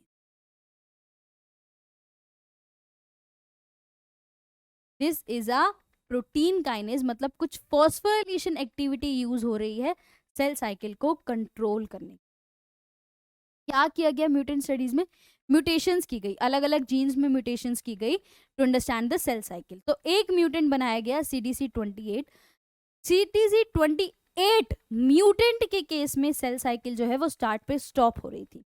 Fission yeast में देखा गया कि CDC2 म्यूटेंट में भी स्टार्ट पर ही रुक रही है. और जब उन्होंने फर्दर स्टडीज करी तो उन्हें पता चला कि CDC28 और CDC2 दोनों का जो प्रोडक्ट है that is a protein kinase. That means cell cycle में फॉस्फोरिलेशन एक्टिविटी का बहुत इंपॉर्टेंट रोल है. and then we came to know about CDKs.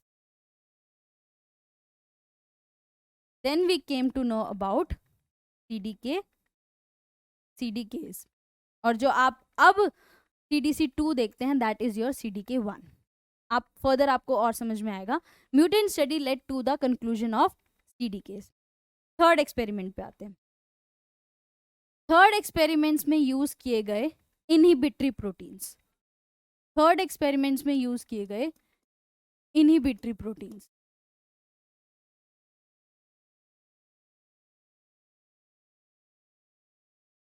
अलग अलग प्रोटीन्स के इनहिबिटरी प्रोटीन्स को बनाया गया और उनको यूटिलाइज किया गया.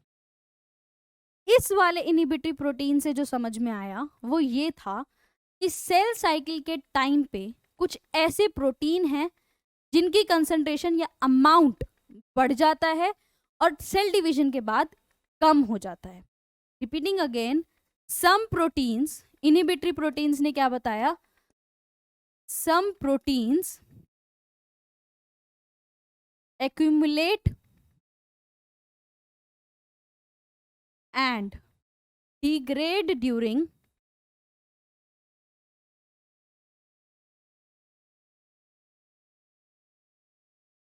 Cell cycle. मतलब जब सेल साइकिल हो रही है उस टाइम पे इनका कंसंट्रेशन या अमाउंट बहुत ज्यादा है, लेकिन उसके बाद इनकी कंसंट्रेशन या अमाउंट कम हो जाती है. तो एक ये साइकिल है इंक्रीज और डिक्रीज की.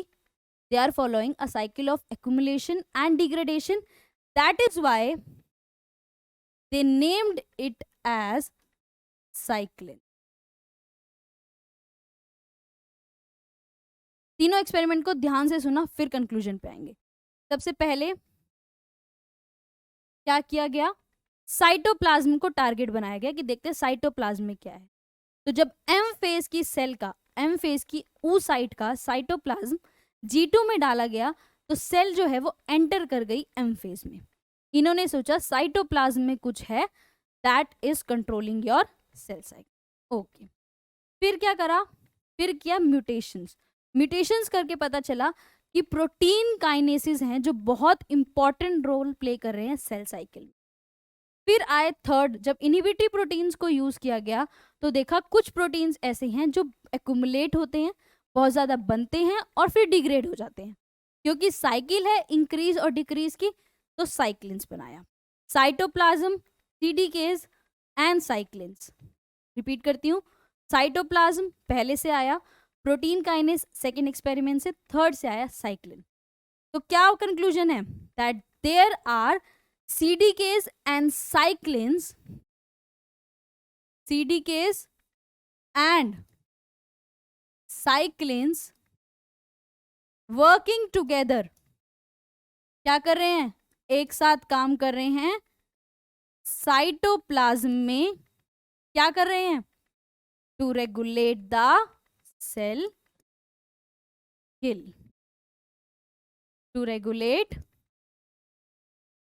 Cell cycle. तीनों एक्सपेरिमेंट्स को मिला दो, साइटोप्लाज्म, प्रोटीन काइनेस और साइक्लिन्स को. क्या कंक्लूजन है, CDK और साइक्लिन मिलके साइटोप्लाज्म में काम करते हैं and that leads to regulation of your cell cycle. ठीक है, इंपॉर्टेंट पॉइंट पता चल गया. CDK और साइक्लिन दो मॉलिक्यूल्स मिलके काम कर रहे हैं टू रेगुलेट योर, क्या कर रहे हैं, सेल साइकिल. CDK आपका प्रोटीन काइनेस है and cyclin is your accumulation and degradation. तो CDK जो है वो क्या है आपकी कैटालिटिक यूनिट है. कैटालिटिक क्यों है, क्योंकि वो खुद ही तो फॉस्फोराइलेशन करेगी, प्रोटीन काइनेस ही तो फॉस्फोराइलेशन करेगा. तो catalytic unit is your CDK and regulatory unit is your cyclin. Please ये याद रखना, बहुत इंपॉर्टेंट है कि कौन सी रेगुलेटरी है और कौन सी कैटालिटिक है. तो हम यहां तक आ गए कि हमारी चेक पॉइंट्स कौन से हैं, कंट्रोल पॉइंट्स कौन से हैं, उन कंट्रोल पॉइंट पे कंट्रोल किसका है. लेकिन क्या हर फेज ऑफ सेल साइकिल में सेम साइक्लिन और CDKs हैं, नहीं, हर फेज में अलग अलग हैं. तो लेट्स सी व्हाट हैपेंस. तो डिफरेंट स्टेजेस जहां पे आप देखोगे, पहला है progression through G1 and restriction point.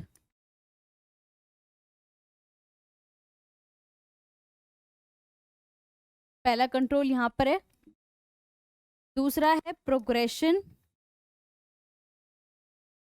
Through S phase,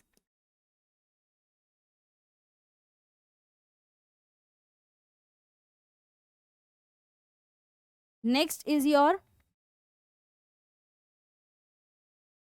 progression नहीं, ट्रांजिशन लिखेंगे, ट्रांजिशन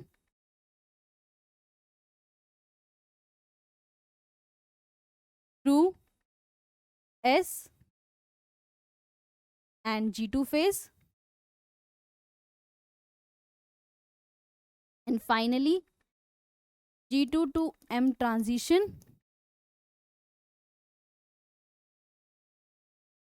and तो ये आपके 4 पॉइंट्स हैं जहां पे आपके साइक्लिन्स और सीडीकेस काम करते हैं। अगर आप ध्यान से देखोगे पूरी सेल साइकिल कवर हो गई। सबसे पहले है प्रोग्रेशन थ्रू G1, मतलब G1 फेज को पूरा प्लस रेस्ट्रिक्शन पॉइंट को क्रॉस करना है, मतलब G1 पूरा कवर करते हुए G1 से S में जंप कराने का काम कराना है। तो यहाँ पे कौन काम करता है, यहाँ पे आपके पास काम करते हैं CDK 2, 4, 6, CDK 2, 4, 6 किसके साथ,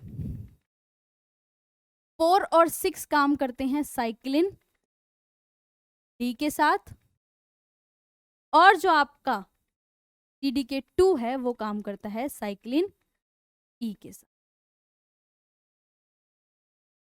जो आपका फर्स्ट है G1 फेज को पूरा प्लस G1 से S फेज में जंप कराने का काम कराना है, that is by CDK 2, 4 and 6।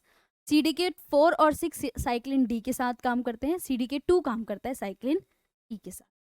अब है progression through S phase. S phase में कौन काम करता है, एस फेज में काम करता है आपका CDK 2, किसके साथ काम करता है, साइक्लिन ए के साथ,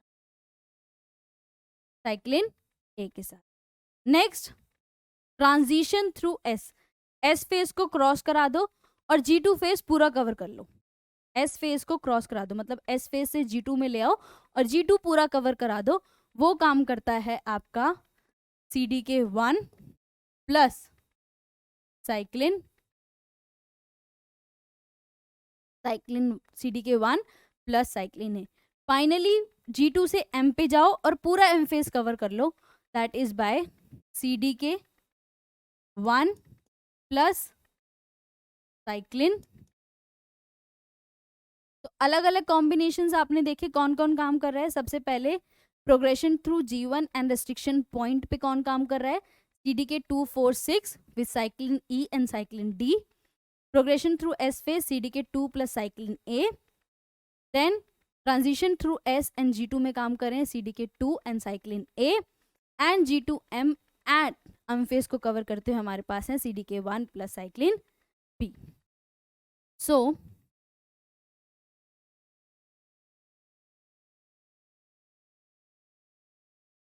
नाउ आपको सबसे पहले एक चीज याद रखनी है कि ऐसा होता है कि CDK और साइक्लिन का कॉम्प्लेक्स बना और सेल साइकिल स्टार्ट हो गई, नहीं।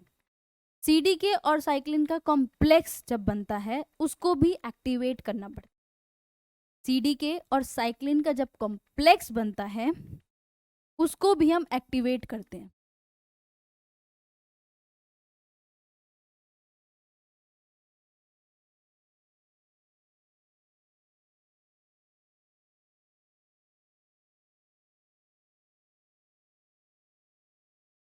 कैसे एक्टिवेट करते हैं, 3 चीजों से करते हैं। सबसे पहले हम करते हैं एक्टिवेटिंग फॉस्फोराइलेशन,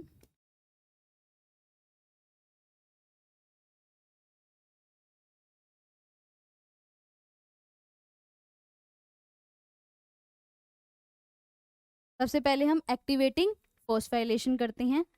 दूसरा रिमूवल ऑफ इनहिबिटरी प्रोटीन्स,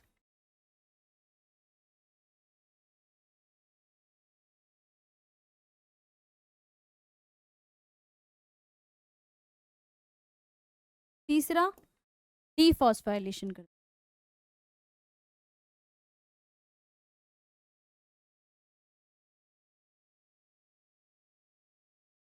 जब ये तीनों चीजें हो जाएंगी, रिमूव कर देंगे इनहिबिटरी प्रोटीन्स को, फॉस्फोराइलेशन कर देंगे, डीफॉस्फोराइलेशन कर देंगे, ये तीनों जब हो जाएंगी उसके बाद ही आपका सीडीके साइक्लिन कॉम्प्लेक्स एक्टिवेट होगा। तो जो आपकी फॉस्फोराइलेशन है, फर्स्टली जो आपकी फॉस्फोराइलेशन है वो कहाँ पे होती है, वो होती है आपकी थ्रियोनिन रेसिड्यू पर। एक्टिवेटेड फॉस्फोराइलेशन होती है थ्रियोनिन रेसिड्यू पर। रिमूवल ऑफ इनहिबिटरी प्रोटीन्स, कौन से प्रोटीन्स हैं, ये हैं आपके INK4 एंड सिपकिप। दो फैमिलीज हैं, INK4 और सिपकिप, ये दो फैमिलीज हैं जो आपके सीडीके साइक्लिन कॉम्प्लेक्स को इनहिबिट करती हैं। INK4 जो है वो काम करती है आपके CDK4 और 6 पर, और सिपकिप काम करती है CDK2, CDK1 और साइक्लिन्स पर। तो अगर आपको इस कॉम्प्लेक्स को एक्टिवेट करना है, इन प्रोटीन्स को हटा दो। डीफॉस्फोराइलेशन की जाती है टायरोसिन और थ्रियोनिन रेसिड्यू पर, और ये डीफॉस्फोराइलेशन कौन करता है, ये करता है आपका CDC25 फॉस्फेटेज।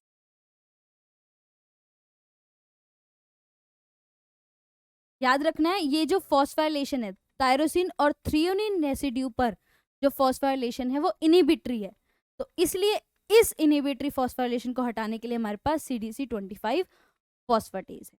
और ये फॉस्फोराइलेशन करता कौन है, इस वाली केस की फॉस्फोराइलेशन जो करता है वो करता है आपका V1 काइनेज। सीडीके साइक्लिन आ गए साइटोप्लाज्म में, उनका कॉम्प्लेक्स बन गया, लेकिन फिर भी वो एक्टिवेटेड नहीं है। उन पे तीन चीजें काम करेंगी तब वो पूरा कॉम्प्लेक्स एक्टिवेट होगा। सबसे पहले फॉस्फोराइलेशन कराएंगे थ्रियोनिन रेसिड्यू पर, इनहिबिटरी प्रोटीन्स को निकाल देंगे जो कि INK4 और सिपकिप फैमिली से बिलोंग करते हैं, और डीफॉस्फोराइलेशन कराएंगे टायरोसिन और थ्रियोनिन रेसिड्यूज पर, दैट आर इनहिबिटरी फॉस्फेट्स, उनको हटाना है। तब जाके आपका ये complex cyclin and CDK complex activate होता है।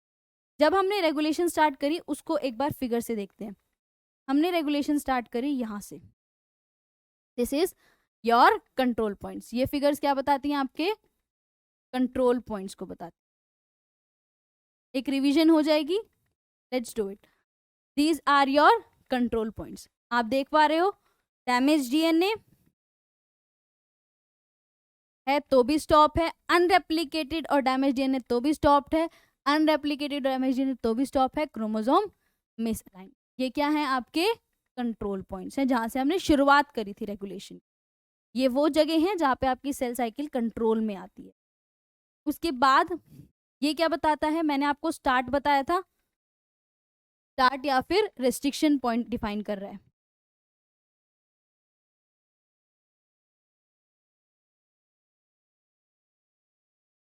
ये जो आपका सबसे पहला कंट्रोल पॉइंट है, स्टार्ट और रेस्ट्रिक्शन पॉइंट, क्या कंट्रोल कर रहे हैं, nutrients, mating factor, cell size, ये तीनों बताए थे, और उसके बाद growth factors. These are your control points और रेस्ट्रिक्शन पॉइंट। फिर हमने देखा ये क्या है, साइक्लिन, यही बताया था cyclin, there is a cycle of accumulation and degradation. So this is your increase and then your decrease. Then we have, next we have our, okay, we will, this was all about your cyclins. अब हमें, आपने क्या क्या देख लिया, कौन सी जगह पे हैं जहाँ पे हम कंट्रोल करते हैं और किसके थ्रू करते हैं। फाइन, अगर हमने देख लिया कि सेल साइकिल जैसे चल रही है, कौन चला रहा है, लेकिन मुझे एक बात बताओ, एक कंट्रोल चाहिए ना कि इतनी सेल डिवीजन होनी चाहिए, इससे ज्यादा हो गई that leads to formation of tumour. हमें ये भी कंट्रोल करना है कि हमारी सेल डिवीजन्स ट्यूमर ना बनाए। कंट्रोल में एक certain amount of cell divisions हो, तो इस ट्यूमर को कंट्रोल करने का काम किसका है? Tumour suppressor gene that we have,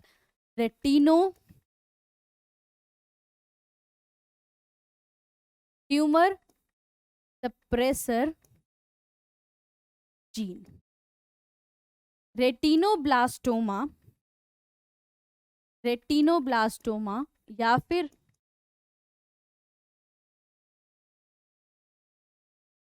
RB हम बोलेंगे, ये हमारा कंट्रोल करता है कि ट्यूमर ना बने। खुद किसके कंट्रोल में है? प्लीज ध्यान से सुनना मैं क्या बता रही हूं। रेटिनोब्लास्टोमा को कंट्रोल करते हैं CDK4/6 और साइक्लिन डी। खुद रेटिनोब्लास्टोमा कंट्रोल हो रहा है CDK4/6 साइक्लिन डी के। फिर किसको कंट्रोल कर रहा है? ये कंट्रोल करता है synthesis of cyclin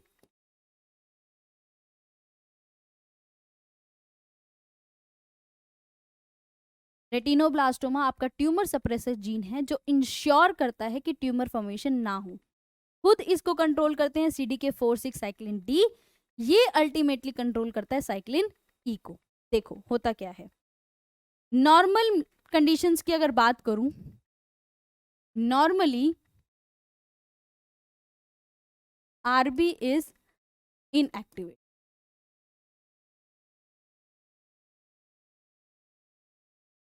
normally RB inactive state में होता।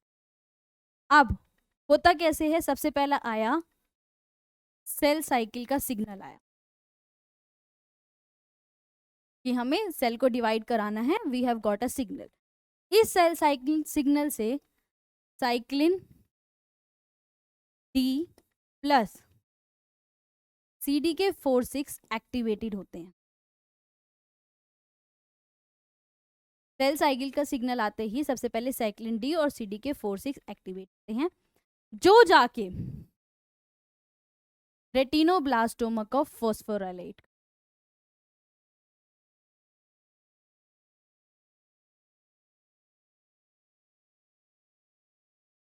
जो जाके रेटिनोब्लास्टोमा को फॉस्फोराइलेट करते हैं। मैंने आपको बोला नॉर्मल कंडीशन में रेटिनोब्लास्टोमा आरबी जो है वो इनएक्टिव स्टेज में रहता है और E2F ये आपका ट्रांसक्रिप्शन फैक्टर है, ट्रांसक्रिप्शन फैक्टर से बाइंडेड रहता है। नॉर्मल कंडीशंस बात करूं, अभी सेल साइकिल को कोई सिग्नल नहीं आया। नॉर्मल कंडीशन पे आरबी जो है वो इनएक्टिव रहता है और E2F ट्रांसक्रिप्शन फैक्टर को बाइंड करके रखता है। अब सेल साइकिल का सिग्नल आया जिसने साइक्लिन डी CDK4/6 को एक्टिवेट किया। इन्होंने जाके रेटिनोब्लास्टोमा को फॉस्फोराइलेट कर दिया। इसको फॉस्फोराइलेट करने की वजह से क्या हुआ? E2F फ्री हो गया, ट्रांसक्रिप्शन फैक्टर फ्री हो गया। ट्रांसक्रिप्शन फैक्टर जाएगा साइक्लिन ई का सिंथेसिस करा देता। याद होगा तो पता होगा साइक्लिन ई वो आपने जीवन वाले फेस में देखा था। साइक्लिन ई अगर आ गया उसका टारगेट होता है MCM हेलिकेज। MCM हेलिकेज क्या कराता है? Unwinding of DNA। अनवाइंडिंग हो गई DNA की तो क्या होगा? DNA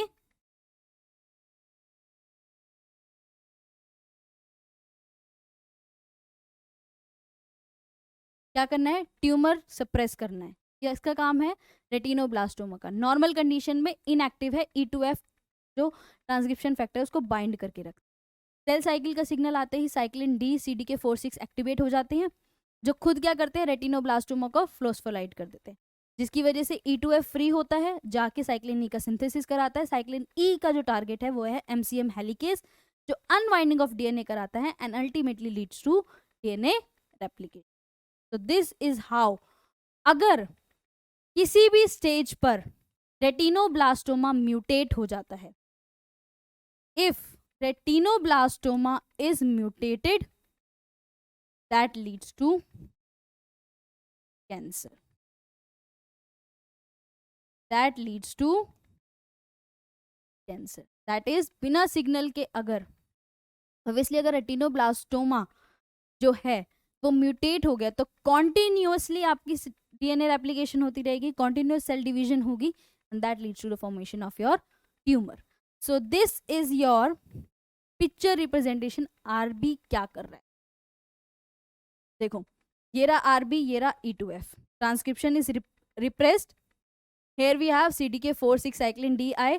आरबी और E2F फ्री हो गए, जिसकी वजह से ट्रांसक्रिप्शन एक्टिवेटेड, और रिजल्ट क्या है, cyclin E. This is your tumour suppression. This is your tumour suppression. Please याद रखिएगा, this is very important. Directly RB के नाम पे और E2F पे क्वेश्चन आते हैं. एक्टिविटी बेस्ड भी क्वेश्चन आ जाते हैं कि आरबी और E2F को म्यूटेट करके क्या रिजल्ट्स आएंगे. याद रखना, आरबी और E2F एक साथ हैं, उसकी वजह से क्या होगा, इनएक्टिवेशन है. दोनों के फ्री होते ही सेल डिवीजन है. साथ में है तो सेल साइकिल नहीं करा सकते, अलग अलग है तो ही सेल साइकिल करा रहे हैं.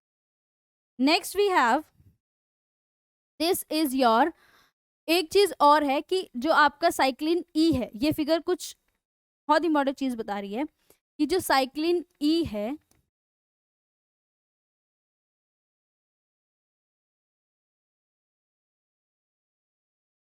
साइक्लिन E जो है वो आपकी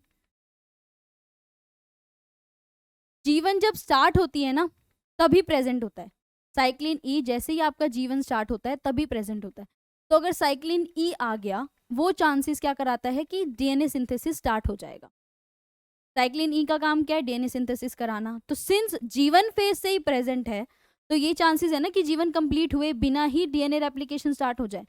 तो हमें क्या करना है, हमें एक कंट्रोल लगा के रखना है आपके साइक्लिन E पे. और वो कंट्रोल कौन लगाता है, P27. आपका जो साइक्लिन E और CDK2 कॉम्प्लेक्स है वो आपका जीवन के स्टार्टिंग में बन जाता है, और इन दोनों का काम मिलके क्या है, डीएनए रेप्लिकेशन कराना. तो हमें इनको कंट्रोल करके रखना है ना कि जीवन कंप्लीट हो उसके बाद ही ये स्टार्ट कराएं. तो इसलिए हम इन पे लगाते हैं P27, जो इनको बाइंड करके इनहिबिट करके रखता है. बाद में P27 जैसे ही आपका जीवन कंप्लीट होगा, P27 को डिग्रेड कर देंगे and it will start your DNA replication, और you can say S phase. Next is your, एक बात और, हमने पढ़ा DNA damage check point. DNA damage check point देखा आपने,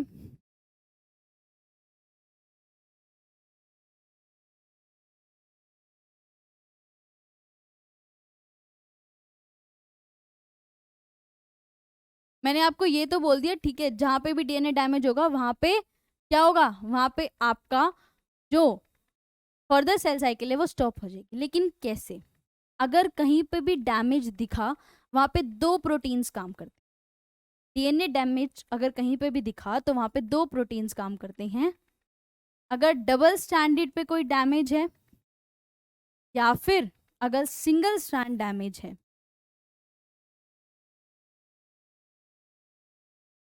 अगर डबल स्ट्रैंड डीएनए डैमेज है, वहां पे काम करता है ATM, और अगर सिंगल स्ट्रैंड डैमेज है, वहां पे काम करता है ATR.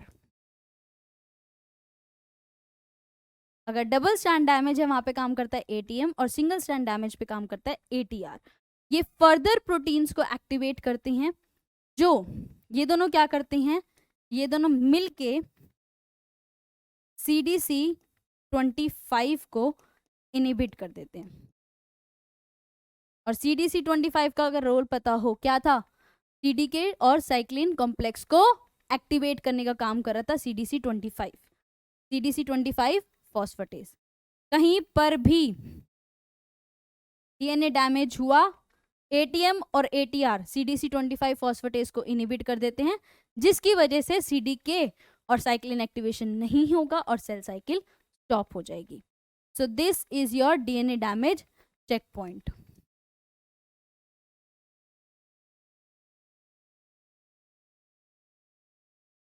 This is your DNA damage check point. अब देखते हैं होता क्या है.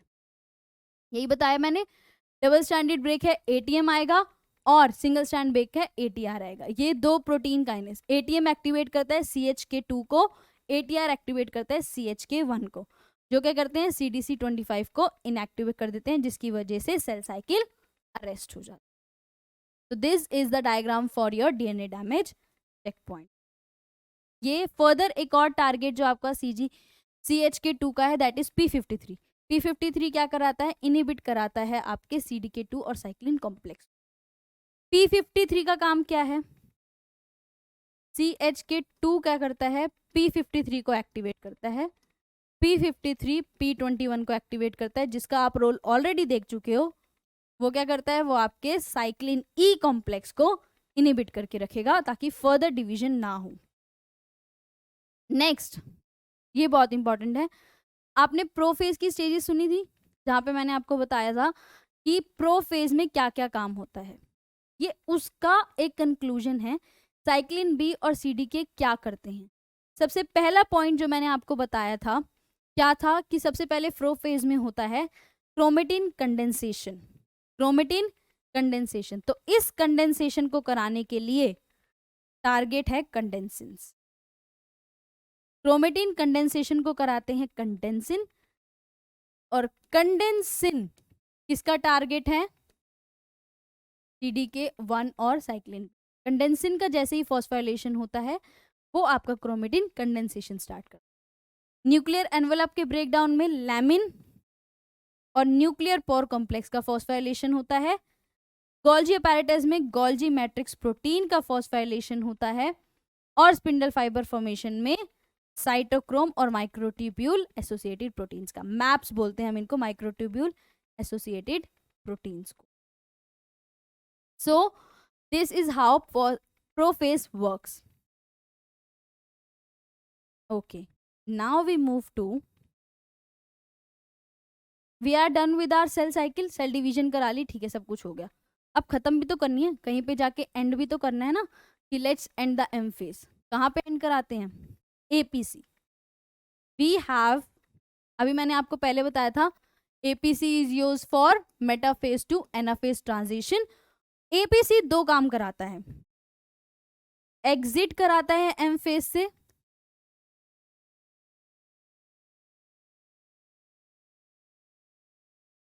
और दूसरा काम जो ये कराता है वो कराता है metaphase to anaphase transition.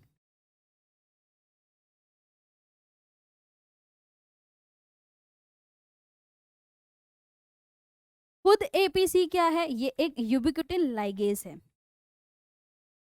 Ubiquitin ligase है, दैट इज प्रोटीन्स को मार्क करता है डिग्रेडेशन के लिए। यूबिक्यूटिन लाइगेज जो है वो आपके प्रोटीन्स को मार्क करता है कि अब प्रोटियोसोम इन प्रोटीन्स को डिग्रेड कर दे। तो APC के दो काम हैं, एग्जिट कराता है एम फेज से, और मेटाफेज से एनाफेज तक लेके आता है। अब देखो इसमें टारगेट क्या है, जब इसको एम फेज से बाहर लेके आना है, इसका टारगेट है साइक्लिन बी। अगर एम फेज से बाहर लेके जाना है तो APC आपके साइक्लिन बी पे टैग लगा देता है कि एंड द सेल साइकिल। जैसे ही साइक्लिन बी पर जो है टैग लग गया, it is degraded. Cyclin B के डिग्रेड होते ही आपकी cell comes out of your M phase. तो फर्स्ट टारगेट कंप्लीटेड। मेटाफेज से एनाफेज पे टारगेट है securin, second is securin. Securin, securing is inhibitory protein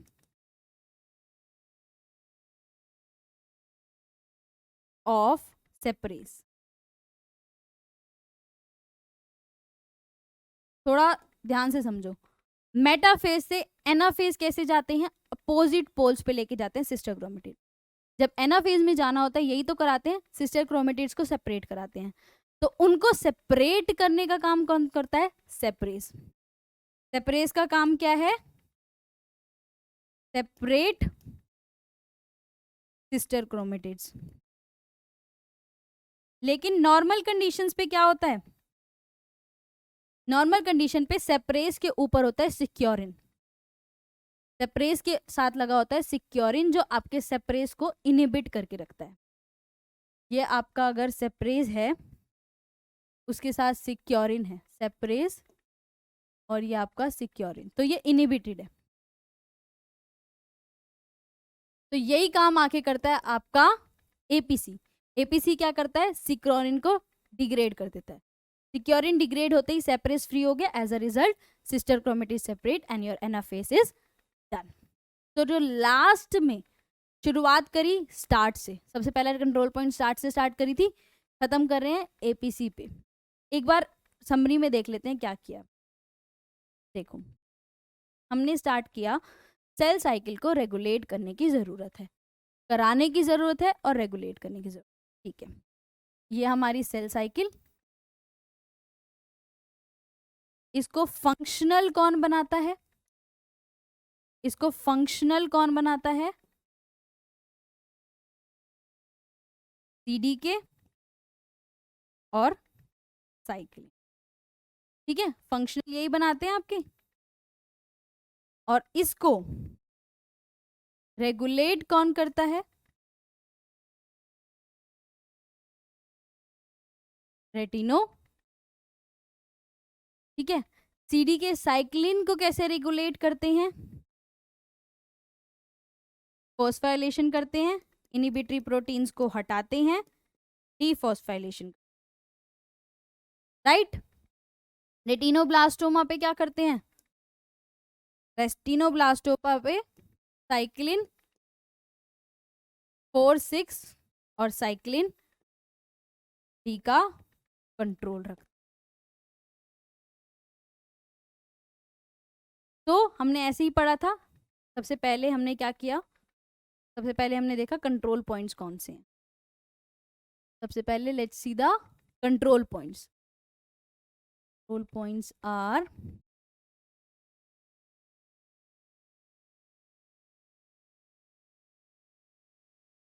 control points we have major, minor, start, restriction, regulatory point, DNA damage checkpoint, spindle assembly checkpoint, G2 से S, G2 से M, sorry, this is your G1, it's marked incorrect, this is your DNA damage, G1 S, G2 spindle, metaphase 2 and start। G1 से S का control, internal cell cycle, growth factors, phytohormones, external factors, nutrients, regulatory point G2 से M से transition. DNA damage works from G1, S and G2, all the three phases, spindle assembly checkpoint, metaphase 2, anaphase check करते हैं। जब हमने पढ़ा molecule कौन से control कर रहे हैं, सीडीकेज एंड साइक्लिन, वो मॉलिक्यूल जो आपकी सेल साइकिल को कंट्रोल करते हैं। Progression through G1 and restriction point CDK2, 4, 6, CDK2 works with cyclin E, 4, 6 works with cyclin D. Progression through S phase, CDK2 plus cyclin A. Transition through S and G2 phase, CDK1 and cyclin A. G2 to M transition and M phase, CDK1 and cyclin B. ये complex activate कराना है, phosphorylation कराना है, inhibitory proteins को हटाना है, dephosphorylation. Finally tumour को control करना है, किसकी मदद से, ट्यूमर सप्रेसर जीन की वजह से, दैट इज आरबी, जो खुद किसके कंट्रोल में है, साइक्लिन डी और CDK 4-6 के कंट्रोल में है, और फाइनली साइक्लिन ई को कंट्रोल कर रहा है। तो this was about your cell cycle stages and regulation. Let's see a few questions please. In cell cycle G2 to M progression is controlled by. सबसे आसान question, G2 to M control कौन कर रहा है? कहीं पे भी ग्लाइकोसाइल ट्रांसफरेज नहीं पड़ा, साइक्लिन पड़ा है कि सबसे बड़ा कंट्रोल जो है वो है साइक्लिन्स का। Next is during cell cycle progression, during cell cycle progression from G1 to S। ध्यान से पढ़ना, और प्लीज पहला सजेशन ये है कि जहां पर भी एक मैकेनिज्म टाइप क्वेश्चन दिख रहा है, या कुछ दिख रहा है कि एक के बाद एक स्टेप्स आएंगे, प्रिपेयर अ फ्लो चार्ट, उसके बाद क्वेश्चन को अटेम्प्ट करो। During cell cycle progression from G1 to S, cyclin D, CDK 4 phosphorylates RB. ठीक है, अगर CDK 4 और साइक्लिन D हैं तो वो क्या काम करते हैं, आरबी को फॉस्फोराइलेट करते हैं। ठीक है, and reduces it's affinity for E2F, और आरबी फॉस्फोराइलेट होते ही E2F से डिक्रीज कर देता है अपनी एफिनिटी. E2F dissociates. RB के फॉस्फोराइलेट होते ही क्या हो गया? E2F फ्री हो गया. And activates S phase gene expression. Over expression of protein A protein जब आया तो उसने जीवन में अरेस्ट करा दिया. ठीक है, A1 प्रोटीन के आते ही जीवन में अरेस्ट हो गया. Which is correct. अब मेरे को एक बात बताओ, RB क्या पढ़ रहा है? CDK4 6 और साइक्लिन D आते ही E2F फ्री हो गया. मतलब अगर जीवन से आगे बढ़ना है, जीवन से आगे बढ़ना है तो RB और E2F को अलग होना है. RB और E2F को अलग होना है तभी जीवन आएगा. जीवन में अरेस्ट करा रहा है तो क्या हो सकता है? A inhibits RB E2F interaction. ध्यान से सोचो, अगर इनहिबिट कर रहा है RB और E2F इंटरेक्शन, अगर रोक रहा है RB और E2F को एक दूसरे साथ इंटरैक्ट करने में, तो हमारा फायदा ही है ना, क्योंकि हम चाहते ही यही हैं. अगर RB और E2F अलग होंगे तभी तो जीवन क्रॉस करेंगे. अब ये अगर इनहिबिट कर रहा है इनकी इंटरैक्शन, तो ये हमारा काम कैसे कर रहा है? तो अपोजिट हो गया ना. जीवन अरेस्ट करा रहा है तो इनहिबिट तो कर नहीं सकता इसकी इंटरैक्शन को. तो this statement is incorrect. A inhibit CDK4 activity. हाँ, ये हो सकता है कि फॉस्फोराइलेशन ना कर पा रहा हो, RB का फॉस्फोराइलेशन ना हो रहा हो, जिसकी वजह से जीवन अरेस्ट कर रहा है. A phosphorylates A2F that we have not discuss. A degrades RB, ये तो बात ही नहीं हुई. So a inhibits CDK4 activity. Cells in the S phase were fused to cells in the following stages. S phase की cell को fuse किया G1 के साथ और G2 के साथ और M के साथ. ठीक है. The cells were then grown in the medium containing titrated thymidine. Maximum amount of freshly labeled DNA is likely to be obtained in S phase cells fused with. एक बात बताओ, अगर G1 के साथ फ्यूज करूंगी, ठीक है, G1 के साथ फ्यूज किया तो S फेज में एंटर कर सकता है. M फेज वाली सेल S फेज में एंटर कर सकती हैं? पीछे जाएंगी वापस? नहीं. G2 वाली वापस पीछे जाएंगी? नहीं. So which is the one? G1 phase cells. G1 वाली सेल्स ही तो नेक्स्ट S फेज में जा सकती हैं. तो कहाँ पे मिलेगा हमें थाइमिडीन? दैट वुड बी जो सेल्स S फेज में एंटर करेंगी. In typical mitotic cell division in eukaryotes M phase occurs after. कौन से फेज के बाद होता है? सीधा है. So this is all about this cell cycle stages and regulation. I hope I was able to make you understand this. Thank you very much.